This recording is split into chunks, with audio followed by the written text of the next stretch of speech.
Alors c'est parti pour l'accessibilité sur le web. Qu'est-ce que l'accessibilité? C'est le fait de rendre ces sites et ces applications accessibles à tout le monde. On pense en premier lieu au handicap, qui vous allez le voir, il y en a beaucoup d'handicaps qui sont liés à écouter un site, regarder un site, naviguer dans un site, et également les personnes qui parlent différentes langues par exemple, ou encore les personnes qui ne sont pas habituées à utiliser des ordinateurs ou des sites de manière générale. Il faut savoir que Google et les moteurs de recherche notent très durement l'accessibilité, de plus en plus durement. Donc il faut que notre site soit accessible, donc déjà pour ceux qui ont des handicaps, etc.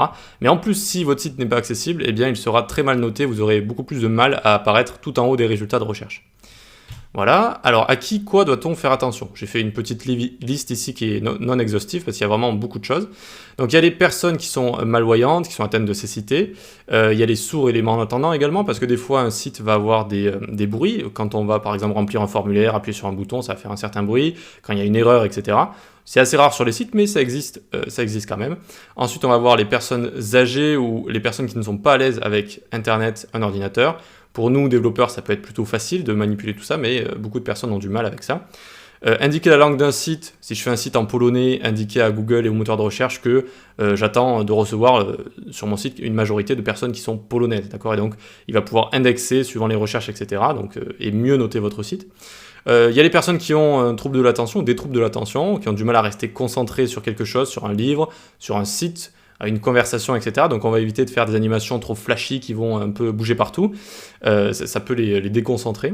Alors il faut savoir en plus que 20% des humains ont un handicap, donc c'est quand même énorme, c'est une personne sur 5. Et il faut donc encore plus faire attention à ces gens-là une fois qu'on a ces données en tête. Le contraste des couleurs, les animations, donc le contraste des couleurs également pour les personnes par exemple atteintes de crise d'épilepsie, problème d'épilepsie. Faut éviter d'avoir des couleurs qui partent dans tous les sens et qui vont s'animer, clignoter, etc., etc. Donc comment notre section sur l'accessibilité va avoir lieu? On va avoir les bonnes pratiques générales, ça c'est vraiment le plus important que je vais vous montrer dès le début. C'est des bonnes pratiques à prendre à chaque fois qu'on va créer un site, quand on crée des formulaires, quand on crée des animations, des boutons, etc. Quand on utilise des couleurs. Ensuite, prendre en compte les liseuses d'écran. Les liseuses d'écran, ce sont des outils que les personnes malvoyantes, par exemple, vont utiliser pour lire un site à leur place. D'accord? Donc, il faut que la liseuse d'écran puisse bien indiquer ce qui se passe sur notre site, puisse bien naviguer parmi ce site, etc. On va voir également ARIA, qui sont des attributs qui peuvent aider, encore une fois, les liseuses d'écran. Comment faire des couleurs qui sont assez contrastées, et qui ne sont pas non plus trop contrastées, donc un juste milieu. C'est-à-dire des couleurs qui, quand vous allez avoir un texte sur un fond, par exemple un texte noir sur un fond blanc, eh bien c'est assez contrasté. L'inverse également, un texte blanc sur un fond noir, c'est contrasté également. Et voilà, il faut éviter d'avoir des couleurs qui ne le sont pas assez, donc qu'on ne peut pas assez lire. Par exemple, si le gris, vous voyez, c'est à la limite ici. C'est bien, mais s'il était un petit peu plus clair, on aurait du mal à le lire, par exemple.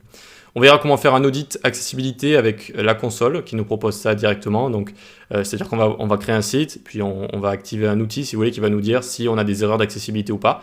Et puis, on finira par un petit exercice final où je vous ai préparé un site avec plein d'erreurs d'accessibilité. Et ce sera à vous de découvrir, essayer de voir où sont les erreurs et où vous pouvez améliorer l'accessibilité d'un site. Allez, on va découvrir tout ça dans les prochaines vidéos.